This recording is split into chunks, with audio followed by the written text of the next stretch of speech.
I, 36, female, got married to my husband David, 29, male, about 8 months ago.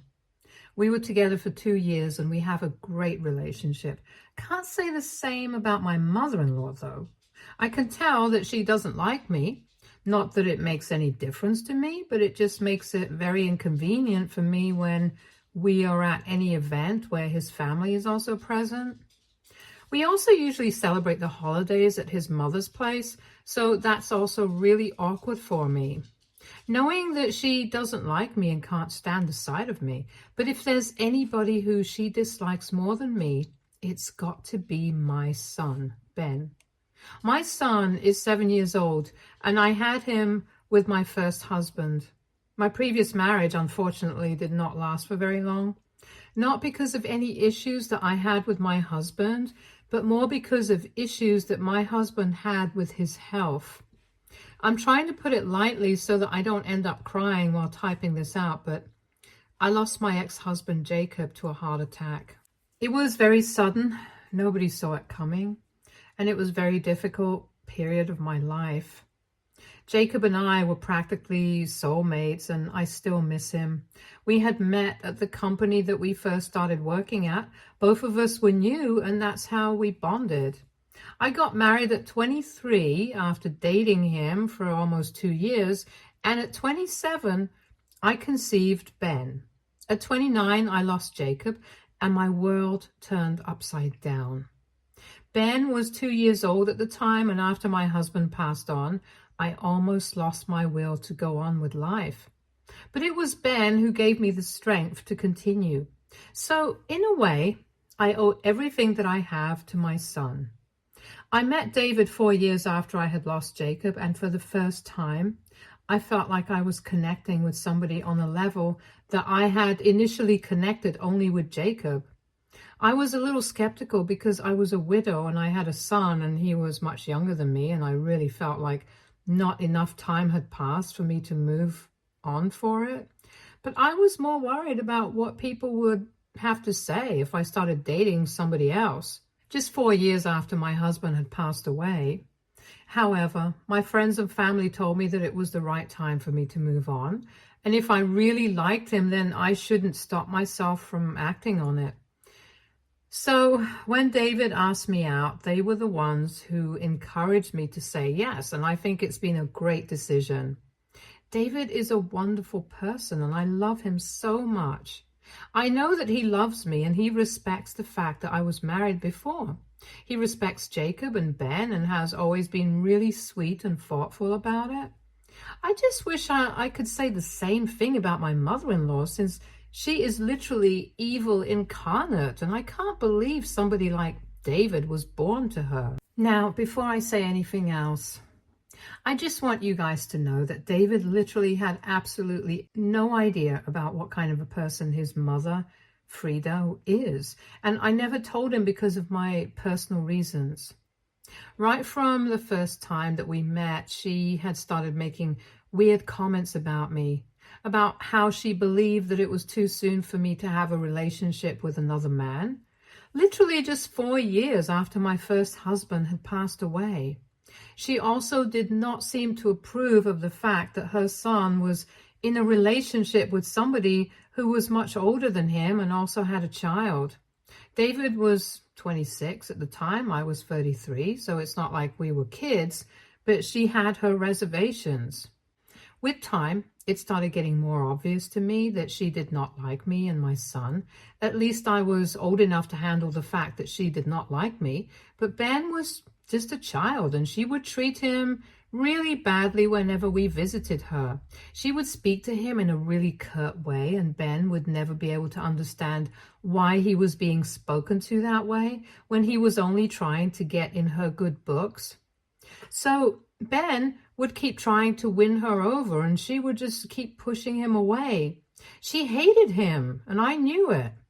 But I did not ever try to tell David about any of this because his mother suffered from a lot of diseases. Diabetes, arthritis, hypertension were just a few of them. So David would visit her every weekend and would take care of her since he felt obliged. He had an older sister, Frankie, 35, female, who had 2 kids around Ben's age, but she lived too far away to do that on a regular basis, and she was also a single mother. Common sense, her husband had given up custody of the kids and left her alone after the second child with his affair partner, so she already had a lot of responsibilities. So it was his responsibility to make sure that his mother was taken care of. He also had hired a full-time nurse for her, but even then, her doctor had suggested that it would be good for her health to have time with her family on the weekends. Her husband had passed away a couple of years before I met David, and her daughter lived too far away, so she did not have anybody else apart from him. I knew that he was not the kind of guy who would have just abandoned his mother, and I did not want to put him in that position either. So I just kept my problems to myself. I instructed my son not to interact with her unless she initiated the interaction, and left it at that. And I myself would never talk to her, and she would never talk to me either, so I never had to bring it up with David. He had brought it up with me a couple of times, though, since he had picked up on the fact that I don't talk to Frida, and she doesn't talk to me, and neither does Ben interact with her. But I had just told him that we had our personal issues, and I didn't want to get into that because I did not want to ruin his relationship with his mother. And even though he had tried to pressure me into talking about it, I had stayed out of it because it just didn't seem worth the trouble, since I knew how much he loved his mother, and I had seen it firsthand. The way he would get mad at other people talking badly about his mom. I didn't want to find out how he would react if I did the same thing, so I just stayed quiet, and I guess that was not right. As long as it was not causing any inconvenience to any of us, I thought it was the perfect arrangement at the time. But a few weeks ago, David and his sister Frankie decided to take us all on a much-needed vacation, and Frida insisted on accompanying us.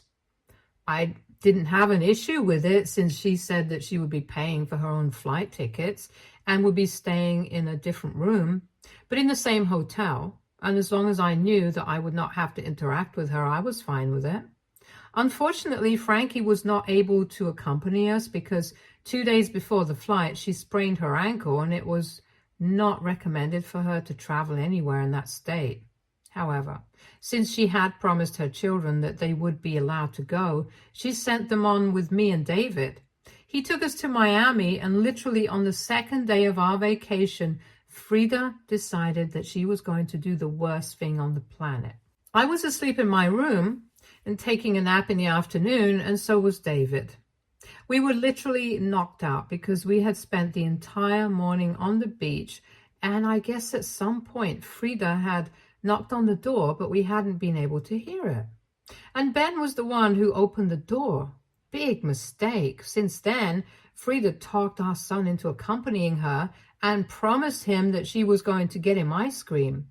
And since this was the first time that she was showing him so much affection, Ben couldn't help himself, and he went along with her.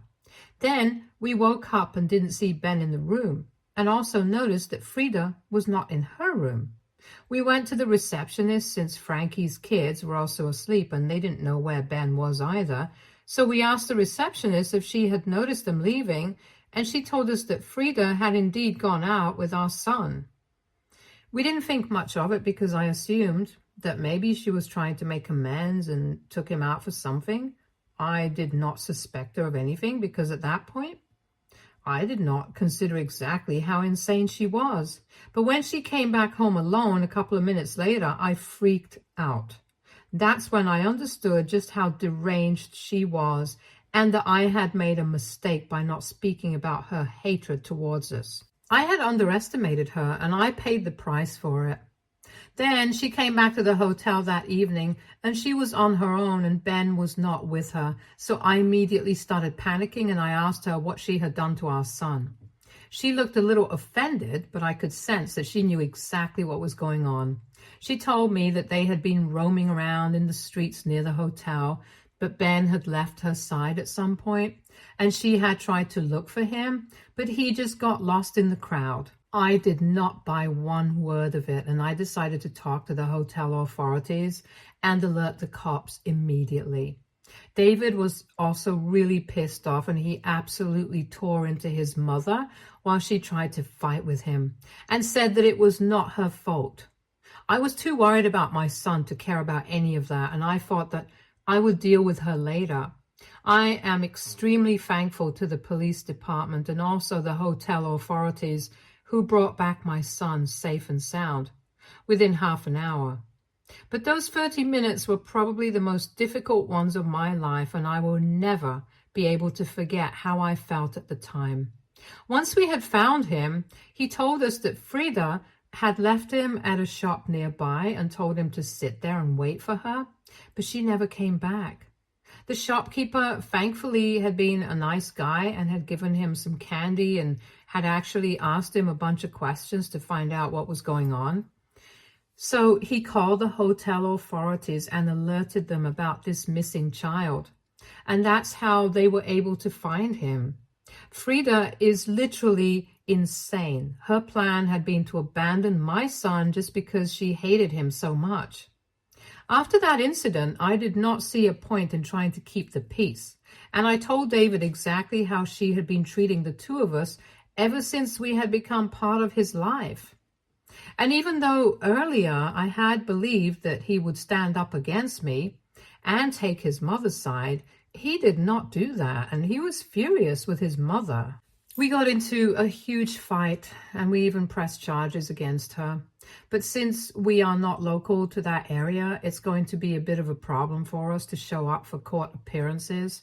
That's a separate issue. But after that, we moved to a different hotel where she would not be able to find us, a considerable distance away from the one that she was living in, and she's still stuck there.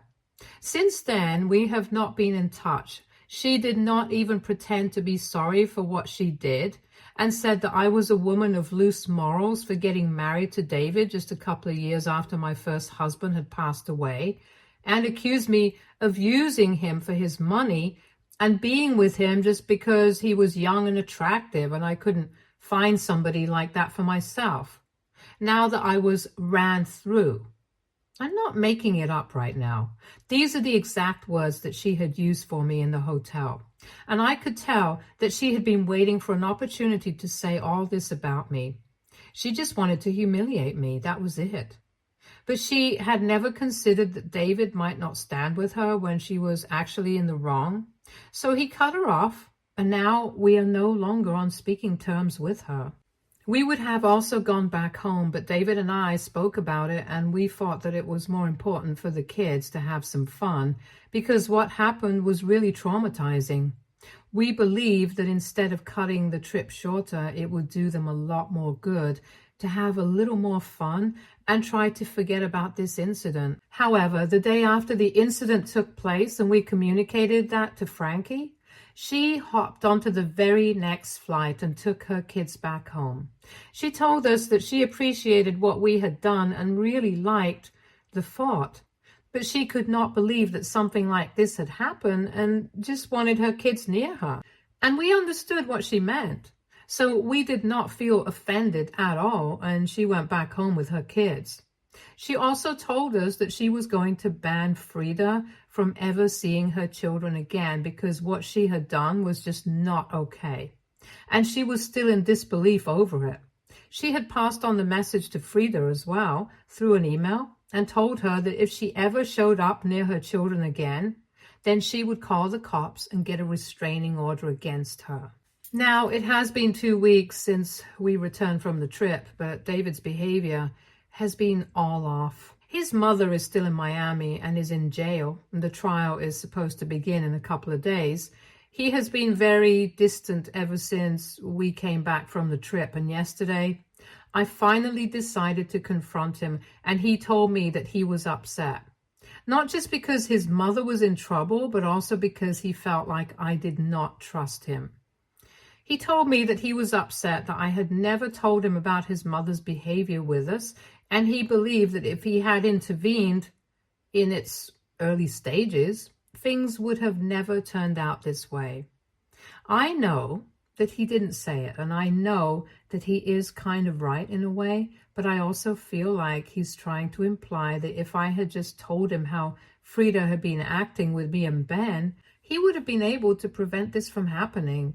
And it was kind of my fault that this was all happening. I don't know if that's what it is, but that's how it feels. We haven't spoken since our discussion yesterday, and I don't know what to say to him right now. AITA for not telling my husband about how badly his mother was treating me and my son. Update 1. Hi, thank you so much for the response to my post. After reading the comments, I decided that maybe playing mind games with his mother was not the right move for me, especially since this was the child that I was putting at stake. Maybe I didn't know that his mother would turn out to be so unhinged, but even then, it was not fair for me to keep this a secret from him. So I decided to apologize to him, and I told him that I didn't see this coming. It was really foolish of me, and I really am sorry for not trusting him enough to bother him with this. He was really understanding about it and even apologized, since he felt like his reactions earlier, whenever anybody would have anything bad to say about his mother, might have put me off of that. But he clarified to me that he would just get mad at other family members when they would talk about his mother, like she was a huge burden, because to him, she was not.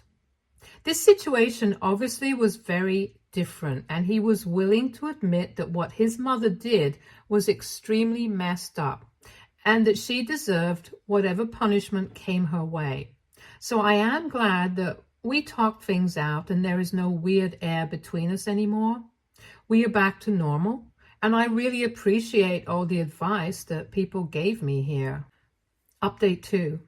So the trial has begun, and we are supposed to go back to Miami in a couple of days for our testimony. Thankfully, the court is going to be the expense of that, since this is the state versus Frida.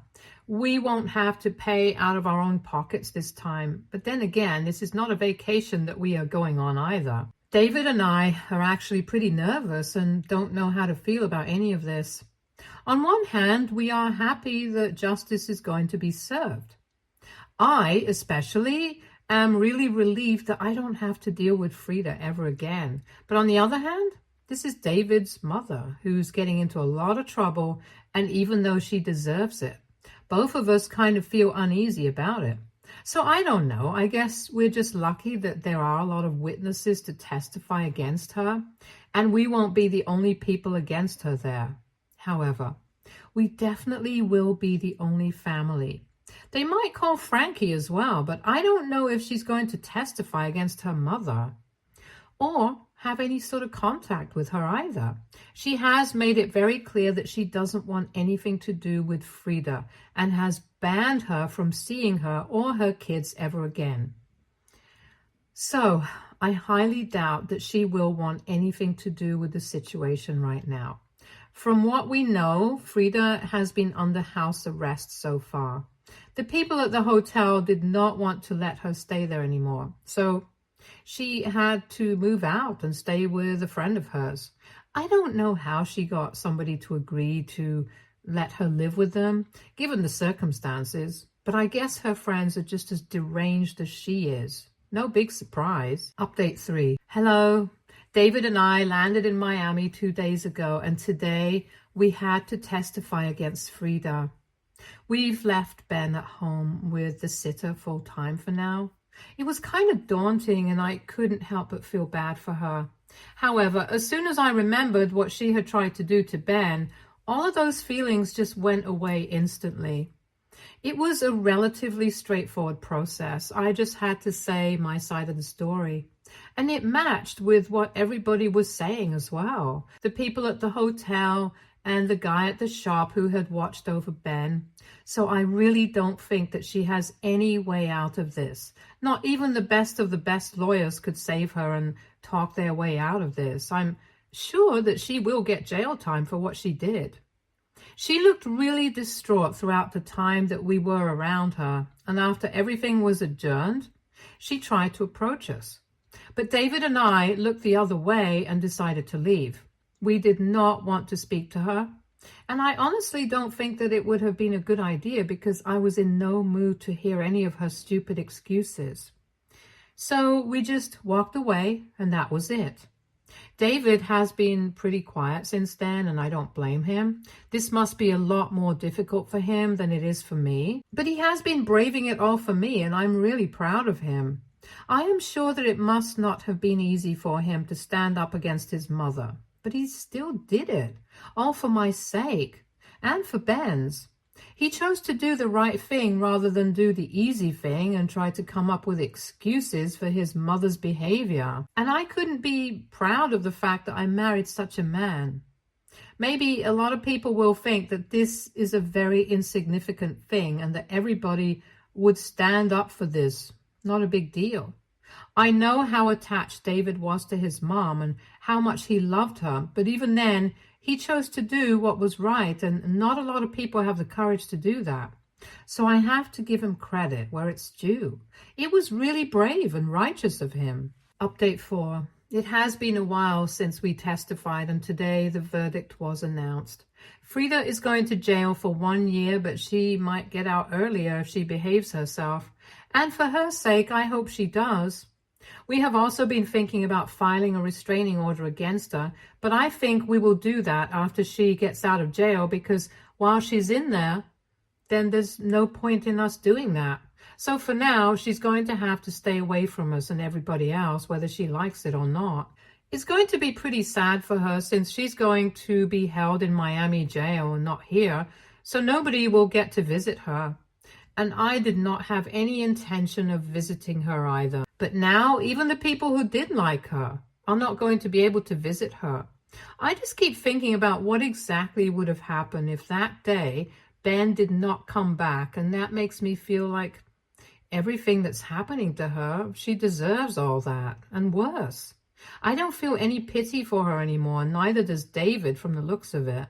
When we were told that she would be going to jail, he just shrugged it off and said that he hoped that this was a lesson for her. So I think that both of us will be just fine. Update 5. Hello, so it's been almost 7.5 months since Frida went to jail, and a couple of days ago, we received news that she would be let out for good behavior. It was not surprising since she had been charged with a third-degree felony, and we were surprised she even got any jail time at all. But anyway, David and I heard about that, and we knew that she was going to come back here, so we decided that we were going to file a restraining order that we had talked about. So no matter what, my family and I are going to be safe from her. And even if she does try to get in touch with us and come near us, we are going to be able to call the cops and have her taken away yet again. I'm sure she would not like to experience that once more. We have already spoken to a lawyer, and in a couple of days we are going to file and start the process. We are still waiting for her to come back so we can figure out what to do. As of now, we have spoken to her neighbors and they have told us the house is still empty and nobody has come back yet. So until then, we are not going to do anything because she might not even come back here. Although I don't really know what she's going to do up there in Miami since she doesn't have any family there and the only person that she has is a friend of hers. The person who had let her stay with her when she was under house arrest, and that's it, nobody else. But here, everybody knows about the little incident that took place and why she was missing for the past few months. So to save face, she might turn up a lot later. We don't know what's going to happen, but we have to stay prepared just in case. So we have spoken to the lawyer, and if she turns up, we will file for a restraining order. That's the plan as of now. We have also told Frankie about it, and she has decided to do the same. So far, she had also been putting it off since Frida was in jail, and she did not think that it was important for us to file a protective order when the person that we were filing it against was already in prison. So there was no point of it. We have kept in touch since after the vacation, and she has been receiving updates on everything. I guess, just like David, it's much easier for her to say that she doesn't care than to actually stop caring about her mother. However, both of them have enough compassion to realize that no matter what they feel, towards their mother. She's not a good person and she has to stay away from us. So both of them are putting their family first, and I think it's the right thing to do. Update 6. Okay, so it's been 2 weeks since she was let out of jail, and today we finally received word from Frida's neighbors, and they told us that she was back. She came back really late at night yesterday, and today they saw her roaming around in her garden. So naturally, the first thing that David and I did was to contact our lawyer and tell him that we had to start the process and file for a restraining order. It had been a really long time, so we had almost started to believe that she would probably not come back. But we were wrong. We also communicated this to Frankie and told her that she was back now, so she could also take the necessary measures. We are trying not to say her name a lot around the house because we don't want Ben to remember any of that.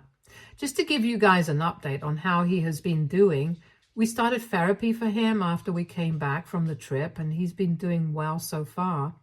It seems that he barely even remembers what happened with Frida, so that's a good thing. Usually we want kids to remember important events, but this was not something that we would want him to have any memory of, honestly. But anyway, coming back to Frida, we spoke to our lawyer and we were told that we have legitimate grounds for a protective order, especially for Ben, since what she tried to do to him was really reckless and she's already paid the price for that. But it doesn't hurt to take an extra precautionary measure, and that's what we are doing. We don't know about Frankie, though. We just hope that she succeeds in her endeavor as well, because as of now, I don't think Frida can be trusted around anybody.